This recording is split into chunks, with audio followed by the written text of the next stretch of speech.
নবী বলছে কোন ব্যক্তি মারা গেলে যত সম্ভব দ্রুত তাকে কবরস্থানে দাফন করো। ও যদি ওলি হয়, ও যদি নামাজি হয়, ও যদি পরেশগার হয়, জান্নাতের সুখটা সে কবরে ভোগ করো না। দুনিয়ার পচা জায়গায় কেন ফেলে রেখেছো? তাকে তাড়াতাড়ি দাফন করো। ও যদি বেঈমান হয়, ফাসিক হয়, মুশরিক হয়, ওই কীটকে জাহান্নামের দিকে ফেলে দাও। কেন আটকে তোমরা পাপের ভাগী হচ্ছে? ছেলে আন্দামানে থাকে, মেজো জামাই ব্যাঙ্গালোরে থাকে, ছোট ছেলে মুম্বাই থাকে, ট্রেন ধরবে, কবে আসবে, লাশ নিয়ে ডিপ ফ্রিজে ঢুকিয়ে দিয়ে রেখেছে। 3 দিন পরে জানাজা হচ্ছে। এটা ইসলামের আদর্শ না। অনেকে বলুন, হুজুর আমার বাপ দাদা যা করেছে ওইটা ঠিক, আর এখনকার হুজুর সাহেব কি বলে এটা ঠিক নয়। ভাই, বাপ দাদা যেটা করেছে তার সবগুলো কিন্তু যেগুলো ভালো সেগুলো গ্রহণ করো। বাপ যদি মাথায় টুপি পরে থাকে, ছেলে যদি মাথায় টুপি পরে, এটা ভালো না খারাপ? ভালো। বাপ যদি মুখে দাড়ি রাখে, ছেলে যদি বলে হ্যাঁ বাপ দাড়ি রেখেছে আমি দাড়ি রাখবো, এটা ভালো না খারাপ? ভালো। কিন্তু বাপ গাঁজা খেত আর আমি বাংলা মাল খেয়ে এসে রাস্তায় পাশে আন্ডারপ্যান্ট খুলে লোকের পুকুরে ক্ষতি করব, এটা কি ভালো? আমার বাপ মদ খেয়েছে আমি খাবো? আরে তোর বাপ যদি যে কাজটা করে থাকে ওই কাজে ইসলাম যদি অনুমতি দেয় তুই কর না। বাপ নামাজ পড়েছে তুমি পড়ো, ভালো।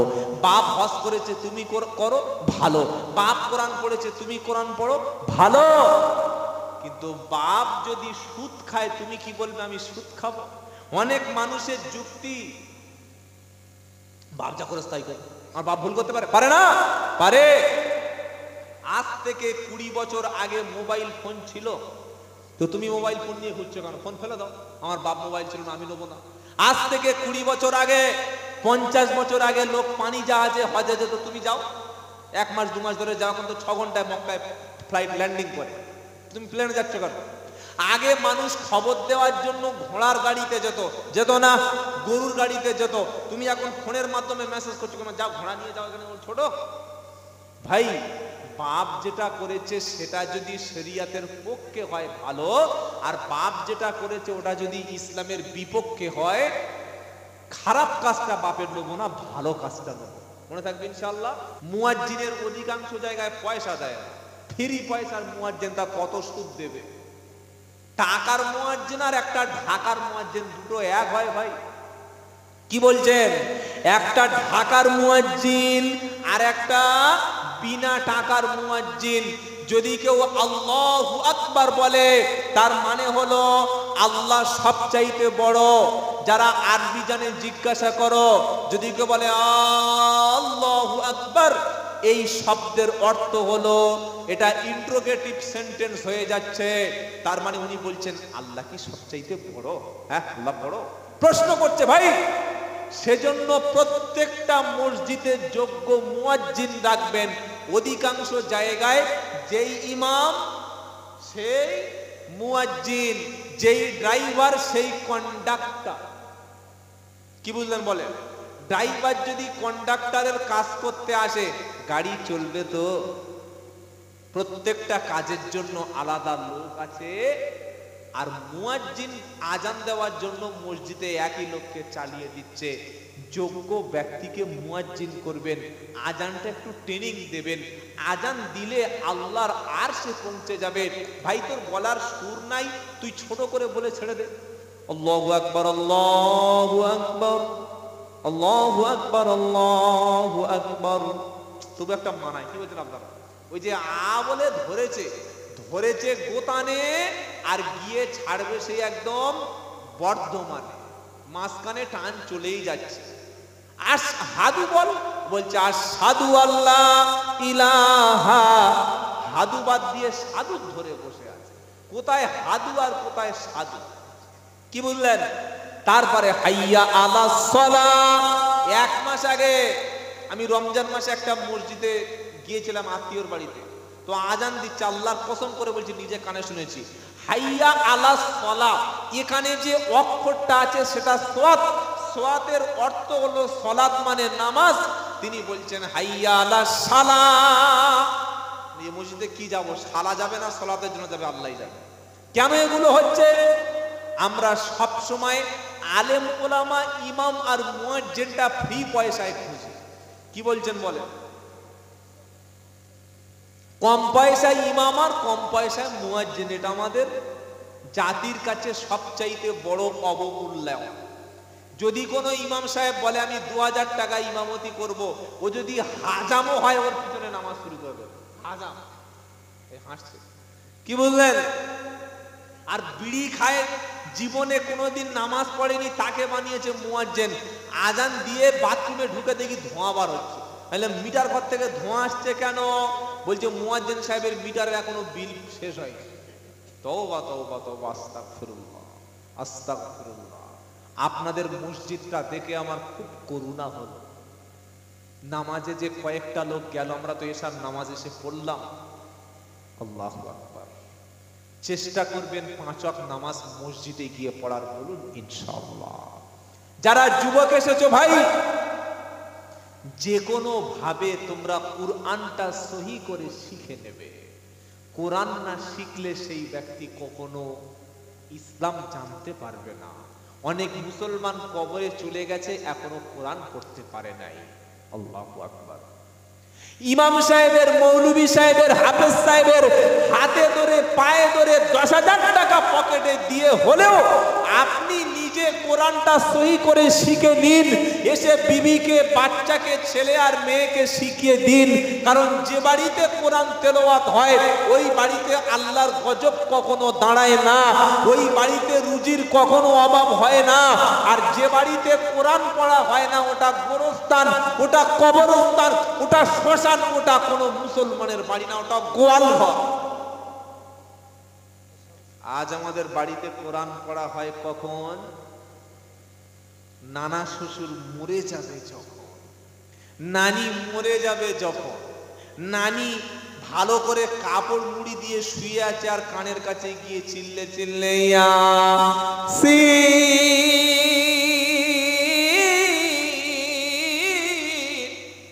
ফেরেশতা বলছে এইবার সবে সিন শুরু হয়েছে। ওর কবরে যে কি সিন শুরু হবে তোরা এখন দেখিস।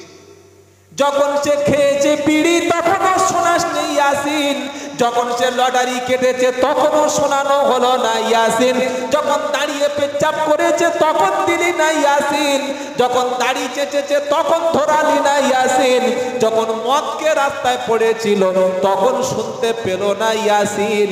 লোকটা এবার মরেছে, কানের কাছে কেন পড়ছিস ইয়াসিন?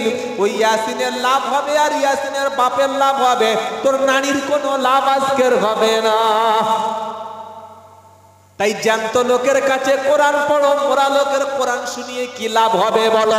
যতক্ষণ লোকটা জ্যান্ত আছে ততক্ষণ ট্যাবলেট খাওয়াচ্ছ, যতক্ষণ জ্যান্ত আছে ততক্ষণ ইনজেকশন দিচ্ছ। কোন পাগল কি দেখেছেন? বাপ মরে গেছে, পাছায় ইনজেকশন পুশ করেছে, দেখেছেন? এই যে বাপ মরে গেছে এইবার দুটো ট্যাবলেট দিচ্ছে, বাপ মরে গেছে এইবার তার সেলাইন দিচ্ছে। আল্লাহ বলছে লিতুনদিরা মান কানা হাইয়া, এই কোরআন হচ্ছে জীবিত জ্যান্ত লোকের জন্য। নবী শুনিয়েছে কোরআন, আবু বকর মুসলমান হয়েছে, ওমর মুসলমান হয়েছে, উসমান, আলী, তালহা, জুবাইর রিদওয়ানুল্লাহ আনহুম মুসলমান হয়েছে। মরা লোকের কাছে কোরআন শোনালে আমার লাভ হবে, তোমার ঘোড়ার ঠ্যাং হবে।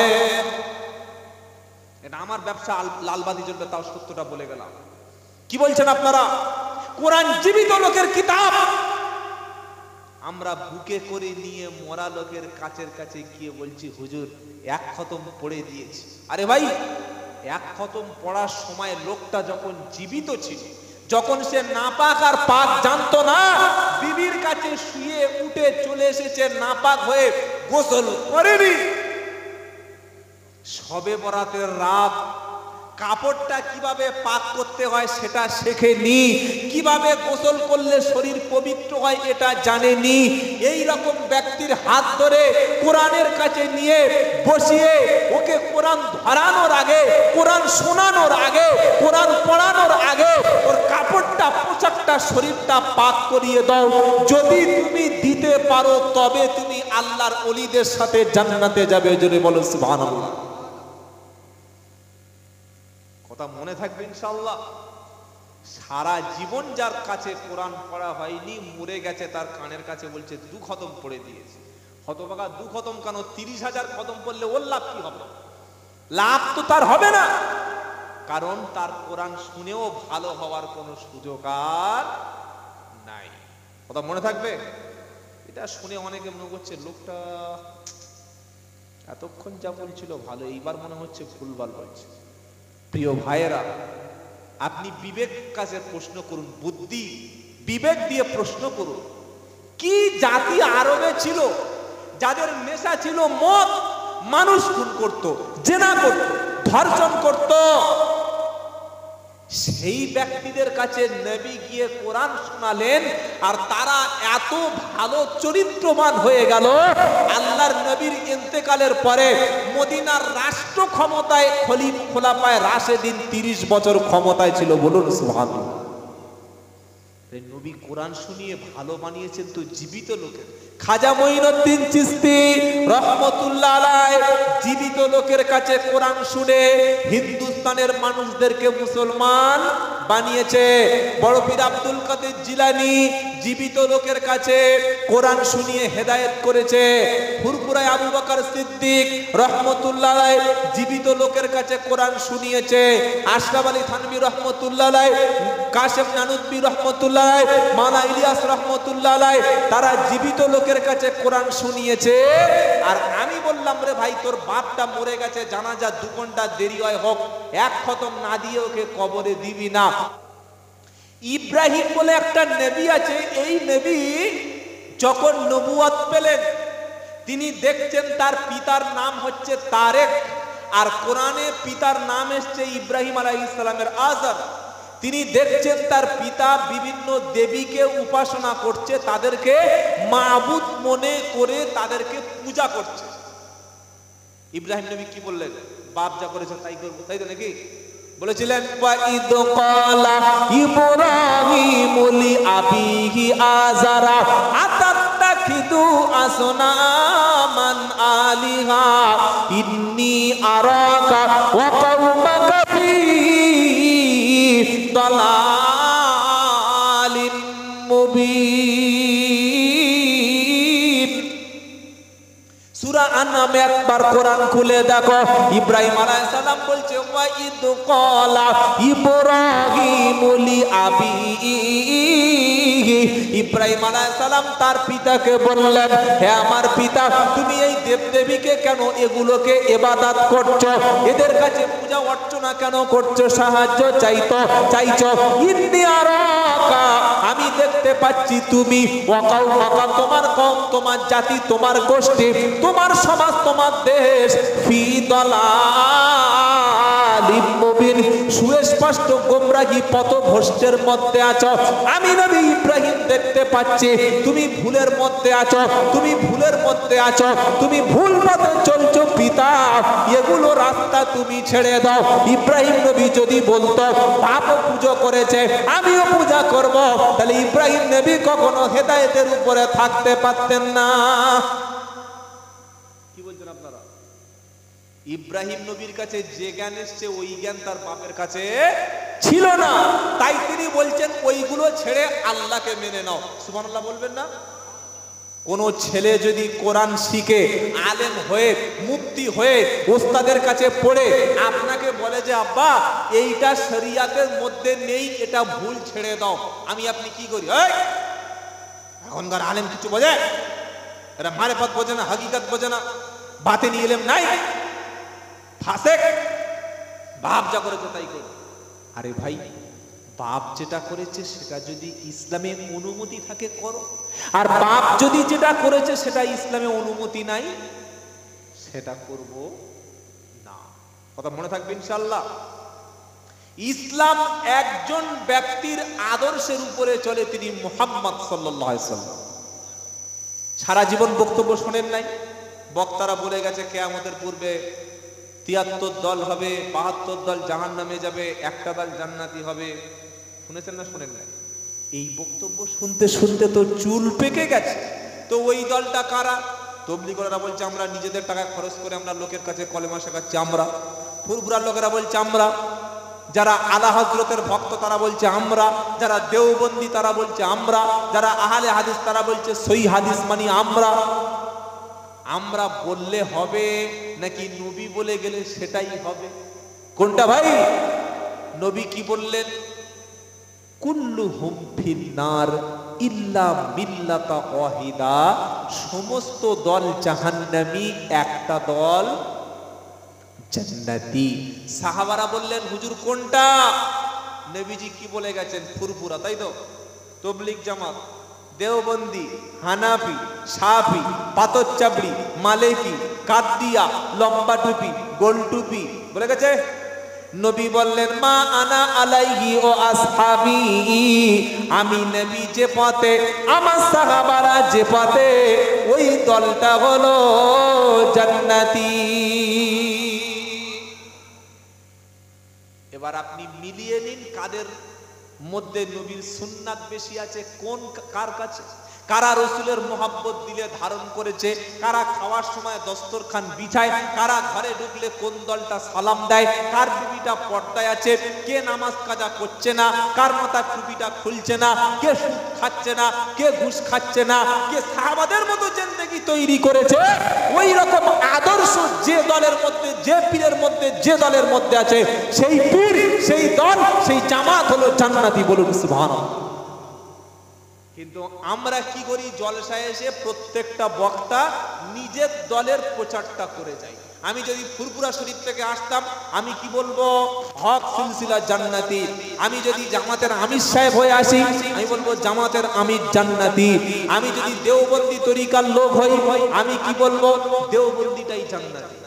তাহলে আমি তো ইসলাম প্রচার করতে না এসে নিজের দলের প্রচার করছি। ভাই কি বুঝতে পারছেন? আসল প্রচারটা করতে হবে কুরআন এবং নবীর সুন্নাহ হাদিসের। মনে থাকবে ইনশাআল্লাহ, মনে থাকবে ইনশাআল্লাহ। কোনো দলাদলি নাই। তাবলীগ মানে প্রচার। ফুরফুরা একটা জায়গার নাম, দেওবন্দ একটা মাদ্রাসার নাম। আমরা এখনো পর্যন্ত মুসলমানরা বলি এই ও পীর সাহেবের মুরিদ, খবরদার ও সালাম দিবি না। আবার কোন পীর সাহেব বলছে ও জামাতে ঘরে, ওরা নবীর সম্মান বোঝে না, ওরা কাফের, ওদের সঙ্গে সালাম দিবি না। এরকম পর্যন্ত এখনো বলছে। বলছে না? বলে না। কখন বলছে? যখন প্রতিদিন ইসরাইল সকালবেলা ফিলিস্তিনের মুসলমানদের রক্ত নিয়ে খেলা করছে, শহীদ করছে। 6 মাস হয়ে গেল বাইতুল মুকাদ্দাস থেকে মুসলমানরা দূরে, সেই সময় আমরা মুসলমানরা গন্ডগোল করতে ব্যস্ত। গতকাল একটা ডিবেট হয়েছে, আহলে হাদিসের একজন বক্তা, তার নাম হচ্ছে ব্রাদার রাহুল হোসেন, নাম ধরে বলছি। আর বাংলাদেশে একটা দেওবন্দি আলেম আছে, তার নাম হলো আলী হাসান উসামা, মুফতি আলী হাসান উসামা। এখন এই ব্রাদার রাহুল তিনি বলছেন তারাবি নামাজ 8 রাকাত, আর বাংলাদেশের দেওবন্দি হানাফি মাযহাবের একজন আলেম তিনি বলছে তারাবি নামাজ 20 রাকাত। ভাই বলুন তো, ফরজ নামাজের গুরুত্ব বেশি না সুন্নাত নামাজের গুরুত্ব বেশি?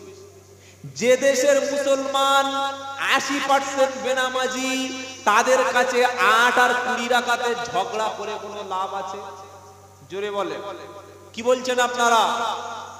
8 রাকাত আর 20 রাকাত, এইটা প্রমাণ করতে গিয়ে ঘন্টার পর ঘন্টা তারা সময় ব্যয় করে দিচ্ছে। এদিকে ইহুদি খ্রিস্টানরা গোটা বিশ্বে মুসলমানদের মাথার উপরে বোম্বিং নিক্ষেপ করছে। আমার মুসলমানের ছেলেরা খ্রিস্টান হয়ে যাচ্ছে, আমার মুসলমানের ছেলেরা সুদ খাচ্ছে, আমার মুসলমানের মেয়েদের মধ্যে পর্দা নাই, বাড়িতে 80% বৃদ্ধ পিতা বাপ মার কাছে, সন্তানের কাছে ভাত পায় না, 90টা মুসলমানের ছেলে কোরআন জানে না।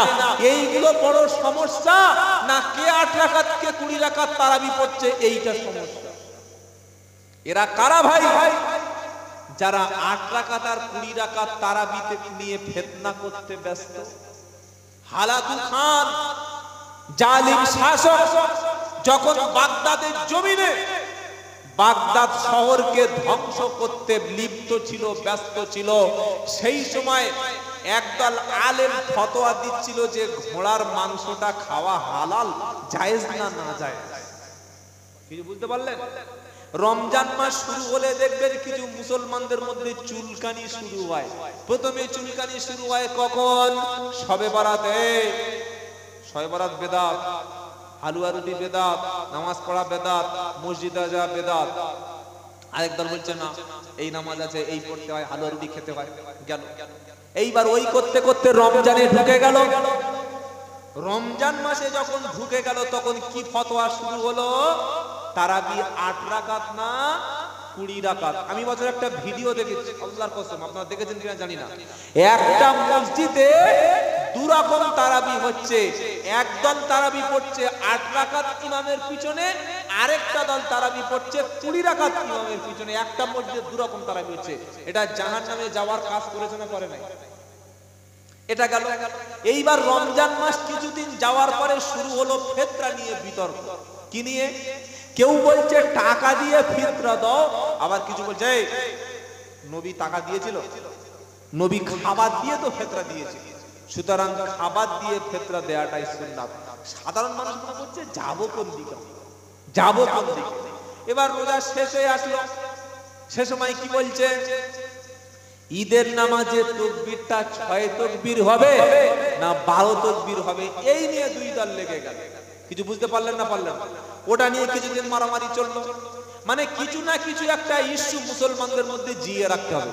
তারপরে বললে ঈদের নামাজে মেয়েরা যাবে না মেয়েরা ঘরে নামাজ পড়বে, না মেয়েদের যেতে নাই, এই নিয়ে বিতর্ক হলো। এই করতে করতে করতে করতে ছোট্ট ছোট্ট বিষয় নিয়ে আমরা মারামারিতে ব্যস্ত আছি। অথচ পাড়ায় অধিকাংশ বেনামাজি। আমার তো উচিত ছিল বেনামাজিকে নামাজি বানানোর জন্য একটু চেষ্টা করা। উচিত ছিল না ছিল না? ছিল। যে সুদ খাচ্ছে কিভাবে তাকে সুদের রাস্তা থেকে বাঁচাবো, এই উদ্দেশ্যটা আমার মধ্যে থাকার দরকার ছিল না ছিল না? আমার জন্ম দেওয়া ছেলে, সে কোরআন পড়তে পারে না, বাপের ঘুম আসবে কি করে? দুঃখে যন্ত্রণায় বাপ কোরআন শেখানোর জন্য চেষ্টা করার দরকার ছিল। এটাই আগে দরকার ছিল। এই পরিস্থিতি দেখে কবি, বিশ্ব কবি, জেলখাটা কবি কাজী নজরুল ইসলাম কি বলেছে জানেন? বিশ্ব যখন আগিয়ে চলে আমরা তখন পিছে, বিবি তালাকের ফতোয়া খুঁজি কোরআন হাদিস চষে। আমেরিকা রকেট বানাচ্ছে, রাশিয়া রকেট বানাচ্ছে, ইসরায়েল মরণাস্ত্র বানাচ্ছে, আর আমরা মুসলমানরা কোরআন খুলে খুলে হুজুর বউ তালাক দিয়েছি 3 তালাক, মালটা ঘুরিয়ে নেওয়া যাবে। কি বুঝলেন? কবি বলছে বিশ্ব যখন আগিয়ে চলে আমরা তখন পিছে, বিবি তালাকের ফতোয়া খুঁজি কোরআন হাদিস চষে। সামনের দিকে আগিয়ে চলেছি আমরা, মোরা পিছে, আর পিছন ভিতরে যত বাড়িয়া চলিয়াছি বাহিরে তত, আর বাড়িয়া চলিয়াছি গুনিতে মোরা গরু ছাগলের মতো। আমরা দুশাকরি মুসলমান, ছাগল 80 লক্ষ ইসরায়েল গোটা পৃথিবীর মানুষদেরকে নাকানি চুবানি খাচ্ছে, তাদের শিক্ষা দিয়ে, তাদের ঐক্য দিয়ে, তাদের টেকনিক দিয়ে, তাদের পাওয়ার দিয়ে, তাদের ক্ষমতা দিয়ে, আর আমরা গাধার মতো চেল্লাচ্ছি 200 কোটি মুসলমান। 200 কোটি কি বলবি তুই? কটা মুসলমান ডাক্তার বানাতে পেরেছো বলো? কুরবানির সময় দেখবেন গরুর প্রতিযোগিতা হয়। সেলিমের বাপ 80,000, মইদুলের বাপ 90,000, জব্বার চাচা 60,000, খালি গরুর তলায় হাত দিয়ে বলছে মালটা চর্বি কতটা বলতো? কই কোনদিন তো এই হিসাব হলো না যে ভাই কুরবানির গরুটা একটু ছোট গরু আনি, এর মধ্যে 1 লাখ টাকা বাঁচিয়ে আমাদের পাড়া থেকে একটা ইতিম ছেলেকে মৌলবি বানিয়ে আনি। হিসাব হয়েছে? কুরবানির গরুটা 80,000 না হয়ে 20,000 টাকার গরু হোক, আর এই 60,000 টাকা আমার ছেলেটাকে একটা বড় পুলিশ অফিসার বানাই, এই হিসাব কোনদিন হয়েছে? বলেন, হয় নাই। এই হিসাব যেদিন করতে পারবেন সেদিন জাতি পরিবর্তন হবে। কুরবানির টাকা বাঁচিয়ে, জলসার কিছু টাকা বাঁচিয়ে, পাড়া থেকে চাঁদা তুলে যদি আমরা সন্তানদেরকে ডাক্তার বানাতে পারতাম। মাঝে মাঝে দেখবেন গাড়ি করে, টোটো করে ঘুরে ঘুরে মাদ্রাসার জন্য চাঁদা কালেকশন করে না? করে না? এতিম বাচ্চা, হ্যাঁ ভালো কথা। কোনদিন শুনেছেন মুসলমানদের মধ্য থেকে একটা ভালো যোগ্য বিচারপতি বানানোর জন্য পাড়ায় কালেকশন? যে বাবারা একটা বিচারপতি বানাবো, আমার মুসলমান ছেলেটা হাইকোর্টে বসে বিচার করবে, বাবা কে কত টাকা দেবে বলো? বিচারপতি বানিয়ে কি লাভ হবে? দরকার নাই, চল ওসব করে দরকার নাই। শুনে রাখো, আমি আব্দুল্লাহ জুবাইর বলছি, এমন একটা দিন তোমার সামনে আসবে, তোমার মামলা কোর্টে উঠলে নাম তোমার মুসলমান শুনে তোমার বিচারটাই থমকে দেবে। দিয়েছে জ্ঞান বাপিতে, দিয়েছে বাপিতে, দিয়েছে না দেয় নাই? বেআইনি জুলুম করে রায় দেয় নাই? দেবে। সামনে আসছে যেটা, সেটা আরো কঠিন দিন। ঘাবড়ানোর কারণ নাই। সন্তানকে শিক্ষিত তৈরি করুন, জেনারেল শিক্ষার সাথে সাথে নামাজি। আপনার মেয়েটা মাধ্যমিক পাস করার সাথে সাথে কোরআন যেন পড়তে পারে, ছেলেটা উচ্চ মাধ্যমিক পাস, সাথে সাথে ইমাম বাড়িতে চলে গেলে যেন মাগরিবের নামাজটাও ছেলে পড়াতে পারে, এই রকম তৈরি করব। বলুন ইনশাআল্লাহ। কথা মনে থাকবে ইনশাআল্লাহ। যদি আমরা শিক্ষা থেকে সরে আসি ভাই, জীবনে বড় ক্ষতি হয়ে যাবে। জমি যদি আপনাকে 10 কাঠা বিক্রি করতে হয় করুন, শুনে রাখুন। কিছু জমি যদি আপনার খোয়াতে হয় খোয়ান। ছেলে মূর্খ রাখবেন না, মেয়েকে অশিক্ষিত রাখবেন না, ছেলেকে মূর্খ রাখবেন না। মূর্খ হচ্ছে ক্যান্সারের চাইতে মারাত্মক বড় ব্যাধি। আজকের ইসরায়েল, ইহুদি, খ্রিস্টানেরা তারা বিশ্ব শাসন করছে কিসের দ্বারা? তাদের মধ্যে মূর্খ নাই, প্রত্যেক শিক্ষিত, প্রত্যেকে একজন একজন বড় বড় এডুকেটেড।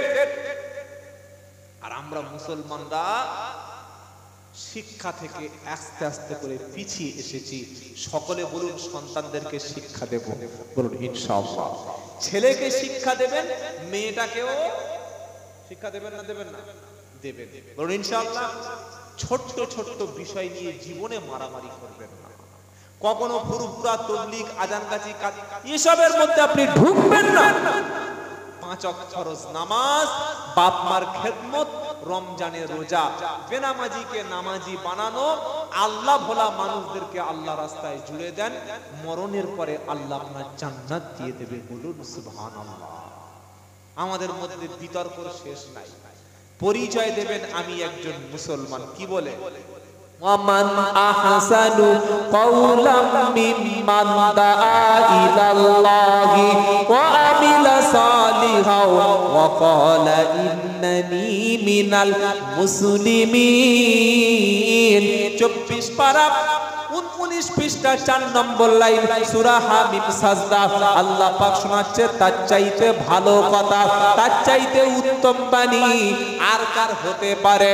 যে ব্যক্তি আল্লাহর দিকে মানুষদেরকে ডাকে, নিজে ভালো কাজ করে আর নিজেকে পরিচয় দেয় আমি একজন মুসলমান। জোরে বলো সুবহানাল্লাহ। এ মুসলমান, আর অশান্তি মারামারি করে ভাগাভাগি করো না। কে তাবলীগ, কে ফুরফুরা, কে কাদিয়া, কে চিশতিয়া, লামোজাহাবি, হানাফি, এসব পরিচয় ভুলে যাও। যে কলেমা পড়েছে সে আমার ভাই, যে নবীকে বিশ্বাস করে, রাসূলকে মানে, সে আমার ভাই। তবে ভুল ত্রুটি মানুষের মধ্যে থাকবে, আমরা আমাদের ভাইকে সংশোধন করে নেব। বান্দা যখন মারা যাবে, কবরে যাবে, কবর কিন্তু ফুরফুরা চেনে না, তাবলীগ চেনে না, দেওবন্দি, বেরেলি, পাথর চাপড়ি চেনে না। মুসলমান না হলে কবর কিন্তু ছাড়বে না। বললে কোথায় ঘোষণা? কোরআন শোনাচ্ছে, ইয়া আইয়ুহাল্লাযীনা আমানুত্তাকুল্লাহা হাক্কা তুকাতিহি ওয়া লা তামুতুন্না ইল্লা ওয়া আনতুম মুসলিমুন। 4 পারা 2 পৃষ্ঠা 2 নম্বর লাইনের 102 নম্বর আয়াত, সূরা আল ইমরান। ইয়া আইয়ুহাল্লাযীনা আমানুত্তাকুল্লাহা, হে বিশ্বাসী ঈমানওয়ালা, আল্লাহকে ভয় করো, ভয় করার মতো করো। ততক্ষণ পর্যন্ত তুমি মরবে না, যতক্ষণ তুমি মুসলমান হবে না। কারণ কবর মুসলমান ছাড়া কাউকে চেনে না। কোন পীর সাহেবের নাতি, কোন পীর সাহেবের রক্ত গায়ে আছে, কোন দরবারের মুরিদ, কোন জামাতের সাথী, কোন আমির সাহেব, তবলিগ সাহেব, দেওবন্দি সাহেব, কোন বক্তা সাহেব, হাজী সাহেব, গাজী সাহেব, কোন সাহেব? কবর কোন সাহেবের পরিচয় কাজ করে না। নবীর বেটিকে কবর চেনে না, নবীর বেটাকে কবর চেনে না। মুখে দাঁড়িয়ে আছে, মাথায় টুপি, সালাম দিয়ে রাস্তায় চলে, পাঁচ নামাজ মসজিদে পড়ে, ছোটদের ভালোবাসে, বড়দের সম্মান করে। গরিব মানুষ কষ্ট পেলে সে ব্যক্তি পাশে দাঁড়িয়ে সহযোগিতা করে। বাপ মাকে কষ্ট দেয় না, মানুষকে কাঁদায় না। এই রকম ব্যক্তি কবরে চলে গেলে তার জন্য কবরটা হবে জান্নাতের বাগিচাখানা।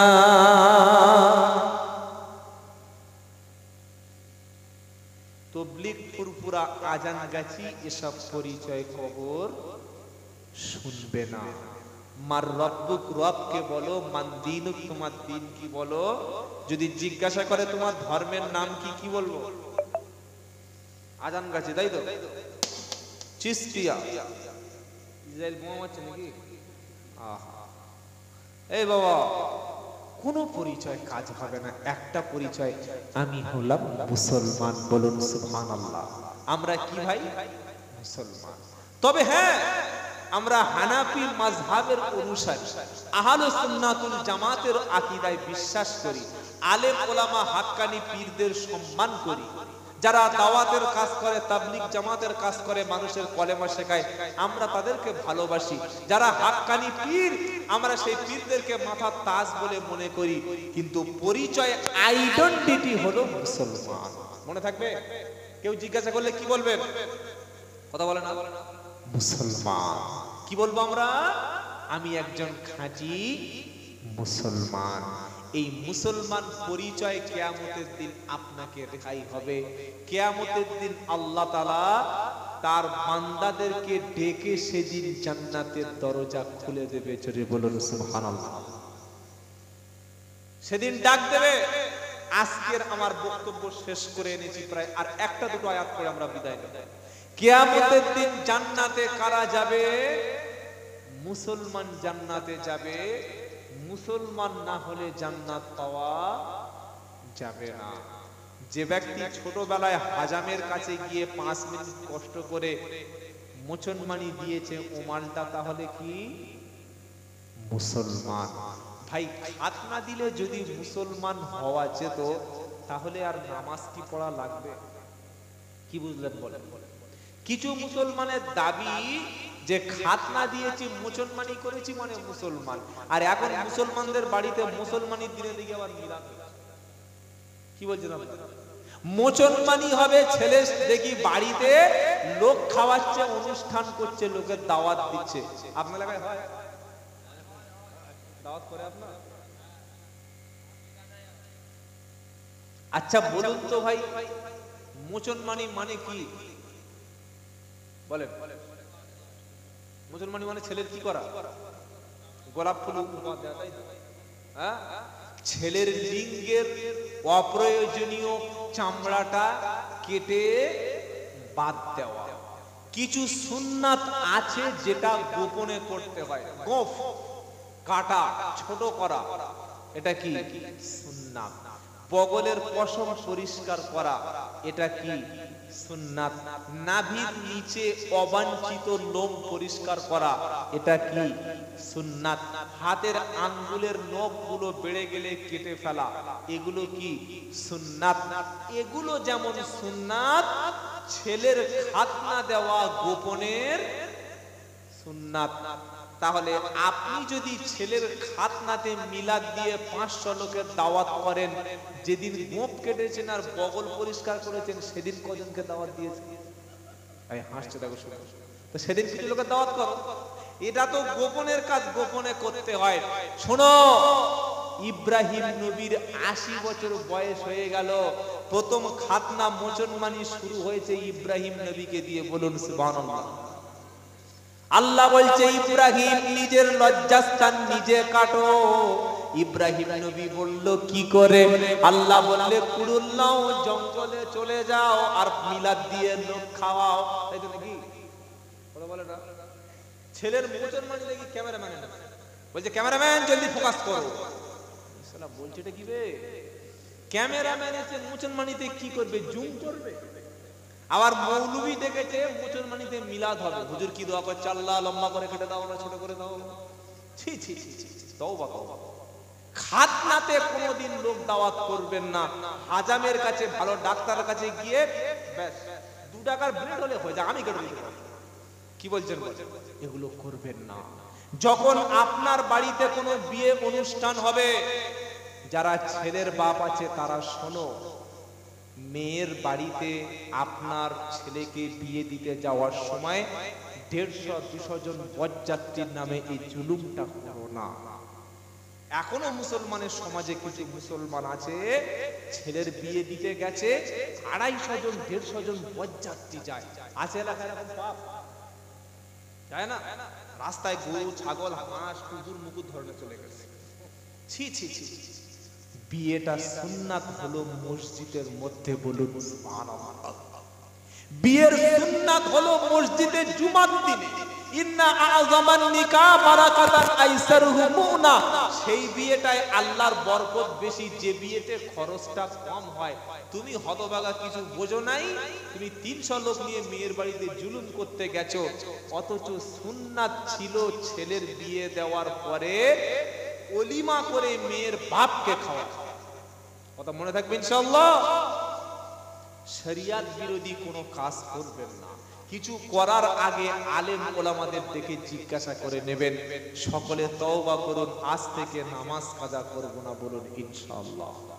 এই জলসাটা দিয়েছেন এত কষ্ট করে, চাঁদা তুলে অনেক পয়সা খরচ করেছেন, উদ্দেশ্য ছিল আমার আল্লাহ রাজি হবে, তাই তো ভাই? আমরা রসুলের আদর্শে আদর্শিত হব। এতদিন ভুল করেছি, পাপ করেছি, সবকিছু ছেড়ে দিয়ে আসুন সকলে তওবা করি, নামাজ কাজা করব না, বলুন ইনশাআল্লাহ। কারণ পৃথিবীর মানুষ কেউ জানুক আর না জানুক, আমরা নিজেরাই জানি কত বড় পাপী। জানি না? আমি শোনাচ্ছিলাম আজকের মতো শেষ আয়াত, 2টো আয়াত বলে বিদায় নেব। কিয়ামতের দিন আল্লাহ তাআলা নামাজি বান্দারা জান্নাতে যাবে, আর জান্নাতের উচ্চ মাকামে গিয়ে নামাজি ব্যক্তিরা তাকিয়ে নিচে জাহান্নামের মধ্যে পাকা পাকা জাহান্নামীদেরকে চিনতে পেরে যাবে। উপর থেকে জান্নাতি ব্যক্তিরা কি বলবে জানেন?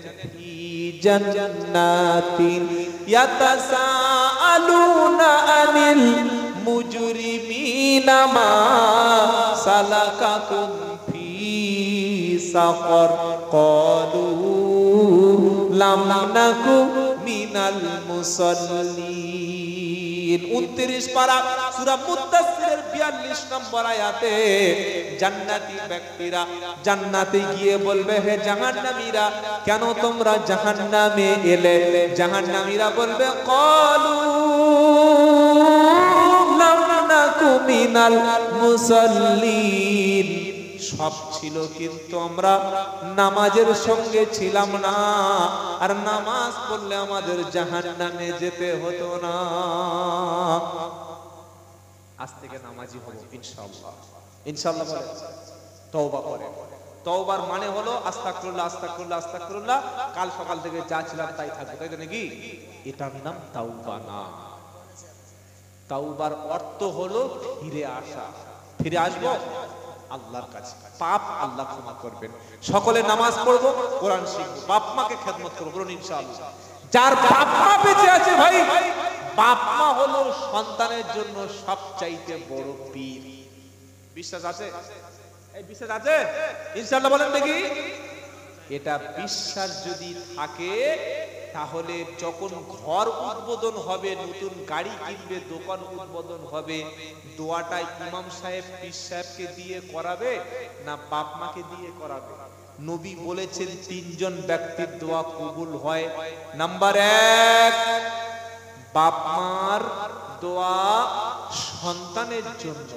নাম্বার 2 মুসাফিরের দোয়া। নাম্বার 3 মাজলুম বা অত্যাচারিত ব্যক্তির দোয়া। এই হাদিসটার একটা অংশ আছে, লা শাক্কু ফিহিন্না, কোনো সন্দেহ নাই, দোয়া কবুল হবেই হবে। বলুন তো, আমরা যারা সন্তান, আমাদের যাদের বাপ মা বেঁচে আছে, যখন আমরা কাউকে দিয়ে দোয়া করিয়ে নি, যদি দোয়া কবুল করিয়ে নেওয়ার মতো কোনো পরিস্থিতি তৈরি হয়, আগে বাপের হাতে 100, মায়ের হাতে 100 দিয়ে বলবো আব্বা তুমিও চাও আমিও চাই, কারণ নবী বলেছে বাপ মার দোয়া সন্তানের জন্য কবুল হয়। এটা বিশ্বাস যদি সন্তানের থাকে, এই সন্তান বাপ মাকে ছেড়ে কোনোদিন 200 কিলোমিটার গিয়ে কারোর কবরের কাছে সিজদা করবে না। সে ভাববে রব্বানা আমার বাপ বেঁচে আছে, মা বেঁচে আছে, বাপ মা যেটাই বলবে সন্তানের জন্য আল্লাহ সেটাই কবুল করবে। বলুন সুবহানাল্লাহ। আজ থেকে নিয়ত করি ইনশাআল্লাহ মৃত্যু পর্যন্ত যখন বিপদ মুসিবত আসবে দান সদকা করব, দোয়া ইউজ করব, নামাজ পড়ব, আর বাপ মাকে দিয়ে দোয়া করিয়ে নেব, নিজেও আমিন আমিন বলবো ইনশাআল্লাহ। আজিজ বলি আল্লাহ আমাদের তৌফিক দান করুক, সকলে বলুন আমিন। দরুদ শরীফ আল্লাহুম্মা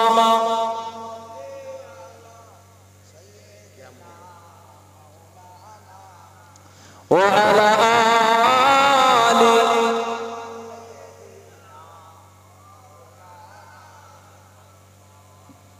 আলহামদুলিল্লাহ।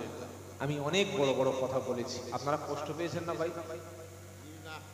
জি না, আপনি তো বলছেন যার গেছে সেই জানে। কি বুঝলেন? একটা লোকের ঘরে আগুন লেগেছে, পাশ থেকে একটা লোক কি বলছে, ভাই চুপ কর চুপ কর, আল্লাহ যা করে মঙ্গলের জন্য করে। আগুন লেগেছে, হ্যাঁ বলছে তুই এখানে আগে ফিরিয়ে দেবো, বলবে না? বলবে না? ক্ষমা করে দেবে। সবচাইতে ভালো কাজ হলো মানুষকে ক্ষমা করা। বলুন সুবহানাল্লাহ। যদি নিজের ভাইদের মধ্যে ঝগড়া থাকে, 3 দিনের বেশি কথা বন্ধ রাখা জায়েজ না। মেয়েদের শাশুড়ির সঙ্গে ঝগড়া হয়েছে, দেখে মুখ কেমন করে দিচ্ছে, আর এদিকে সারা রাত তাহাজ্জুদ।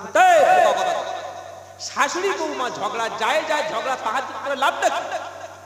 যার সঙ্গে যার ঝগড়া তার সঙ্গে সালাম দিয়ে আজকের বাড়িতে ফিরে গিয়ে কথা বলবেন ইনশাআল্লাহ। বলেন না ইনশাআল্লাহ?